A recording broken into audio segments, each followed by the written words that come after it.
Good morning students. आज हम छठी की साइंस की वर्कशीट करेंगे बेटा। Worksheet number 20। डेट है आज 9 दिसंबर। विद्यार्थी का नाम यहाँ आप अपना नाम लिखेंगे, कक्षा अध्यापक का नाम यहाँ आप अपनी क्लास टीचर का नाम लिखेंगे। आज इस वर्कशीट में हम विद्युत तथा परिपथ के बारे में जानेंगे। ये आपको यहाँ साइड में एक चित्र दिखाया गया है बेटा, जिसपे लिखा है डेंजर या खतरा। ये आपने विद्युत खंभों पर देखा होगा, विद्युत अन्य जगहों पर, विद्युत उपकेंद्रों पर भी। ये क्या दिखाता है कि अगर बिजली का उपयोग सही ढंग से ना किया जाए तो हमारे लिए खतरनाक हो सकता है। ठीक है, गंभीर चोट, हमें चोटें लग सकती हैं और मृत्यु तक का कारण बन सकता है। तो विद्युत के चेतावनियां दी गई हैं इसलिए यहाँ पर कि कभी भी विद्युत स्विच या यंत्र को गीले शरीर से नहीं छूना चाहिए। पहला हमें समझाया गया है कि किसी भी विद्युत स्विच को गीले शरीर से नहीं छूना चाहिए। दूसरा कह रहा है विद्युत तारों को नहीं छूना चाहिए नंगे हाथों से। तीसरा पॉइंट कहता है पतंगों को नहीं उड़ाना चाहिए विद्युत तारों के पास। चौथा पॉइंट हमें कहता है विद्युत खंभों या ट्रांसफार्मर को हमें नहीं छूना चाहिए। ठीक है, और पांचवा पॉइंट है कि बल्ब को तभी बदलना चाहिए जब स्विच बंद हो। चेक कर लें, स्विच बंद है तभी बल्ब को बदलें। और बल्ब कैसा होना चाहिए? ठंडा। ठीक है, बल्ब गर्म हो जाता है जलने पर, तो बल्ब भी ठंडा होना चाहिए, स्विच भी बंद होना चाहिए। उसी परिस्थिति में हमें बल्ब को बदलना चाहिए। आगे आपको बेटा सेल दिखाया गया है। सेल का एक धनात्मक सिरा होता है, एक ऋणात्मक सिरा। आपने गौर किया होगा सेल में ये एक धातु की टोपी होती है जिसे जमा के निशान से दिखाया जाता है, जिसे धनात्मक सिरा बोला जाता है। और सेल के नीचे एक डिस्क लगी होती है, एक चक्रिका लगी हुई होती है। ठीक है, और जिसे ऋणात्मक सिरा जहाँ पर होता है माइनस घटा के चिन्ह से दिखाया जाता है, ऋणात्मक सिरा बोलते हैं इसे हम। और सेल क्या काम करता है? ये वो यंत्र है जो रासायनिक ऊर्जा को विद्युत ऊर्जा में बदल देता है। विद्युत सेल में जो भी रासायनिक पदार्थ होते हैं उससे जो है विद्युत ऊर्जा बनती है। ठीक है, तो सेल जो है इन रासायनिक पदार्थों का उपयोग करके विद्युत को उत्पन्न करता है। सभी विद्युत सेलों में दो सिरे होते हैं, एक होता है धनात्मक सिरा, दूसरा होता है ऋणात्मक सिरा। यहाँ आपको देखिए धनात्मक सिरा दिखाया, ये आपको ऋणात्मक सिरा। आगे पढ़ते हैं। बैटरी आपको दिखाई गई है। देखो, बैटरी दो या दो से अधिक विद्युत सेलों से मिलकर बनती है। विद्युत सेल हम कैसे दिखाते हैं बेटा? जब हम इसको एक परिपथ में दिखाते हैं। मैं आपको समझाती हूँ परिपथ क्या होता है। देखिए यहाँ आपको चिन्ह भी दिखाए गए हैं। ये दिखाया गया है आपको, यहाँ पर सेल ऐसे दिखाया जाता है। कोई भी सेल जब हम बनाते हैं इसे हम ऐसे दिखाते हैं। ये हम सेल का धनात्मक सिरा दिखाते हैं और ये हम ऋणात्मक सिरा दिखाते हैं। एक सेल हम इस तरीके से दिखाते हैं। लेकिन अगर हमें बैटरी दिखानी है तो बैटरी के लिए क्या कह रहा है? दो या दो से अधिक सेलों से मिलकर बनती है, तो ये हम बैटरी ऐसे दिखाते हैं। ठीक है, इसे मैं अलग कलर से दिखाती हूँ अगले सेल की। देखो ये मैंने यहाँ तीसरा सेल लिया, तीन सेल लिए, एक फिर दो और तीसरा। ये पहले सेल का प्लस, फिर ये माइनस, दूसरे सेल का प्लस, फिर ये माइनस, धनात्मक सिरा और ऋणात्मक बता रही हूँ। तीसरे सेल का फिर ये धनात्मक सिरा और ये ऋणात्मक। अब इन सेलों को आपस में हम जोड़ दें, इसका ऋणात्मक सिरा इसके धनात्मक से, इसका ऋणात्मक इसके धनात्मक से। ठीक है, यहाँ हम तारों से जोड़ देंगे इधर की साइड। ये क्या बन जाती है? बैटरी। ठीक है, तो दो या दो से अधिक सेल जब जुड़ जाते हैं, इसमें कितने जोड़े हमने? तीन सेल जोड़े।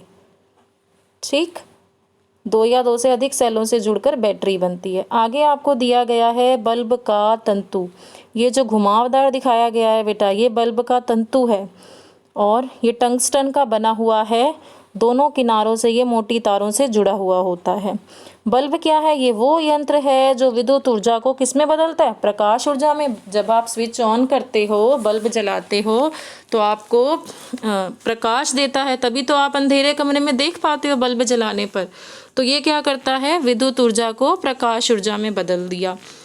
अब इसके अंदर घुमावदार जो दिखाया गया है वो टंगस्टन है, दोनों किनारों से ये तारों से जुड़ा हुआ है।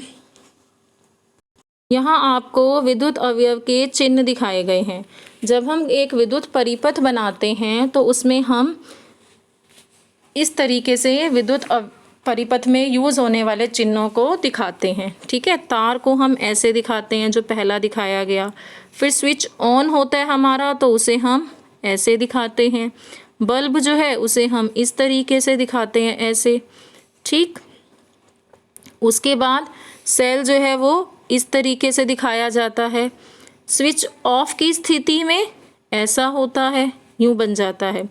और बैटरी कैसे दिखाते हैं हम?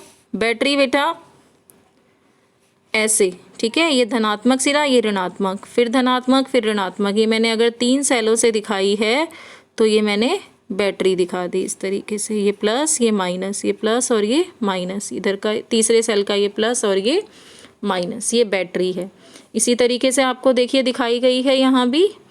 अब अगर आप घर में भी विद्युत परिपथ बनाएं तो बना सकते हैं। एक जो एलईडी बल्ब आते हैं छोटे, ठीक है, उसे आप लगाएं और तार जोड़ देना उससे, और दूसरी तार उसकी एक बैटरी लगा लेना यहाँ पर। ठीक है, ये मैंने 2 सेलों की एक बैटरी लगा दी यहाँ।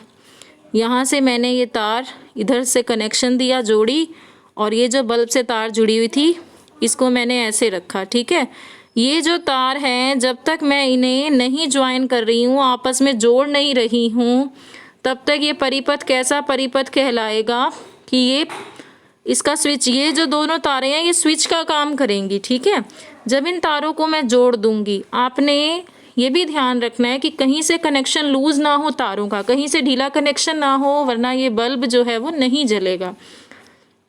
जब इन तारों को जोड़ूंगी तो स्विच ऑन हो जाएगा और ये बल्ब क्या होगा, जल पड़ेगा। ठीक है, और जब इन तारों को हम फिर से अलग अलग कर देंगे, गैप आ जाएगा इनके बीच में, दूरी हो गई तारों के बीच में, तब ये बल्ब नहीं जलेगा। ठीक है, तारों को जब जोड़ दिया जाएगा यहाँ पर, तारों को आपस में, तभी ये बल्ब जलेगा। ठीक है, आप एक यहाँ पर बीच में सेफ्टी पिन भी लगा सकते हैं जो स्विच का काम करे। ठीक है, उन्हें आप तारों से जोड़ दीजिए, इधर की तरफ से भी और इधर से भी।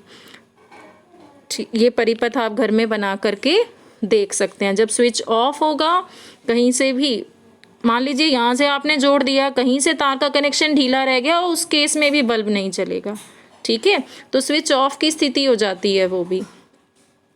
आगे पढ़ते हैं इसके प्रश्न उत्तर। क्या विद्युत धारा का प्रवाह होगा जब तारों के दोनों किनारों के बीच में दूरी होगी? ऐसे दोनों किनारों के बीच में अगर यहाँ दूरी है तो बल्ब क्या जलेगा? नहीं जलेगा, क्योंकि ये स्विच ऑफ की स्थिति है। ठीक है, तो इसका आंसर लिखोगे आप, ये बेटा पहले का आंसर लिखेंगे, तारों के दोनों किनारों के बीच दूरी होने से यह परिपथ कैसा है? खुला परिपथ, इसलिए इसमें विद्युत धारा का प्रवाह नहीं होगा। ठीक है, पहले का आंसर लिख लो। का दूसरा प्रश्न है, निम्नलिखित किन वस्तुओं में विद्युत ऊर्जा का प्रयोग होता है? पंखा, गैस, चूल्हा, फोन, वॉशिंग मशीन, टेलीविजन, किताब, कंप्यूटर, टॉर्च और फ्रिज। तो देखिए गैस जो है इसमें तो हम नहीं करते बिजली का यूज़, चूल्हे में भी नहीं करते, किताब में भी नहीं करते। पंखा चलाने के लिए आप स्विच ऑन करते हो तो विद्युत ऊर्जा का यूज़ हो रहा है पंखे में होगा। ठीक है, और फ़ोन में भी होगा, फ़ोन को चार्जिंग पे लगाते हो। वॉशिंग मशीन में होगा, कपड़े धोने वाली मशीन। टेलीविज़न भी आप ऑन करते हो बिजली से ही, तो विद्युत ऊर्जा का प्रयोग होता है उसमें। कंप्यूटर में भी, टॉर्च में भी और फ्रिज में भी। टॉर्च में सेल डलते हैं ना, तो फ्रिज भी जो है उसमें भी विद्युत ऊर्जा का प्रयोग होता है। अब आप इसका आंसर लिख लो। देखिए दूसरे का आंसर है पंखा, phone, washing machine, television, computer, torch और फ्रिज।